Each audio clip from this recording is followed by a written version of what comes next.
And boy, news never stops. Did you hear this over the weekend? Some pretty buzzworthy royal news breaking. Queen Elizabeth announcing that when Prince Charles becomes king, Camilla will be known as Queen Consort. But a recent study last year in the UK revealed that only 13% of the public think that Camilla should be called Queen. Okay, who's in? Queen Camilla, in, out?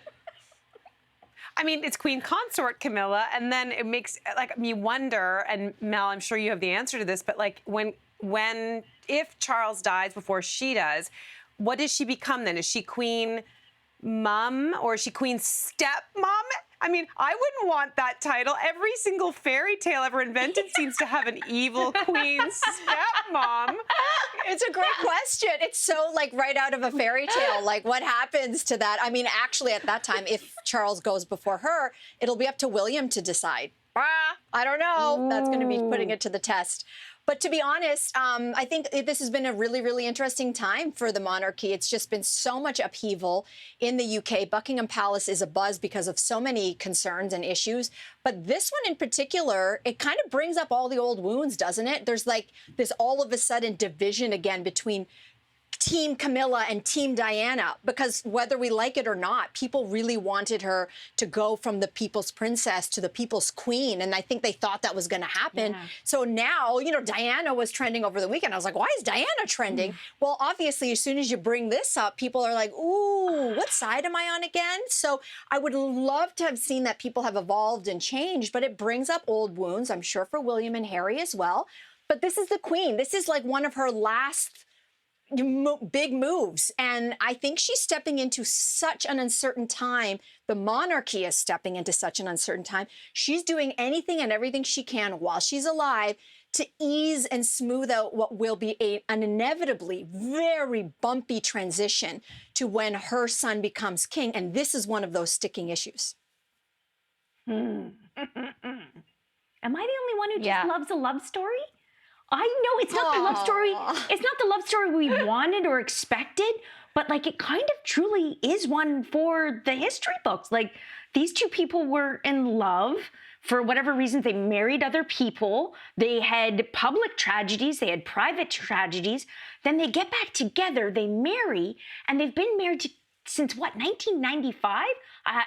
That's a long time, right? That's like 25 plus years. The queen sees that Charles is happy.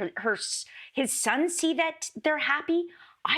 Maybe it's Valentine's Day around the corner, but I just can't believe only 13% of the UK. And Mel, maybe it's the reasons you say, maybe it's those wounds, but I just think it's beautiful. Because she could have just been known as like the princess consort. Like you had Prince Philip.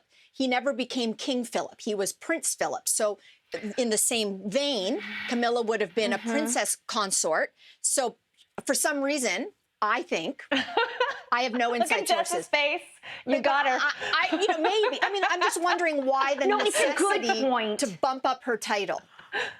It's a good point, but just think about them and their horses out in nature. They love the outdoors so much. I see her more as like a queen on horseback rather than a princess, you know?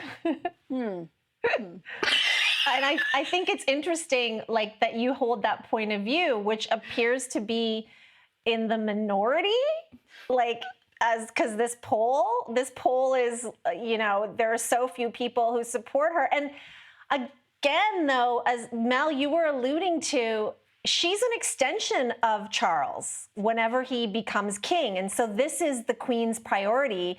You know, what's the point of being the longest reigning monarch for, 70 years and still going, if you're going to be the last reigning monarch? Like, the whole point of the British monarchy is continuity and to make sure that, I don't know, there are like 80 more kings and queens to come. And that's the big question.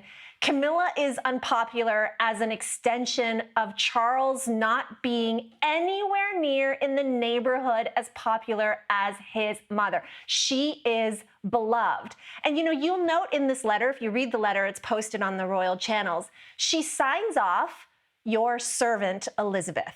Ooh. That has been her reputation, to do this duty. She has taken it very seriously. Whether or not you're a monarchist and you like her or not, you can't deny she's been at this job a long time, and she has it's her life's duty. Your servant. Tell me, those 2 words, does anyone think they apply to Charles? Are you gonna be down? Like, no one really believes it coming from that guy. And that's the PR problem she's giving them an assist on. And I don't know if it's gonna like work to the way she wants it to work, because she's not gonna be around forever. Well, that's big. Guys, I don't think we're going to solve this right now.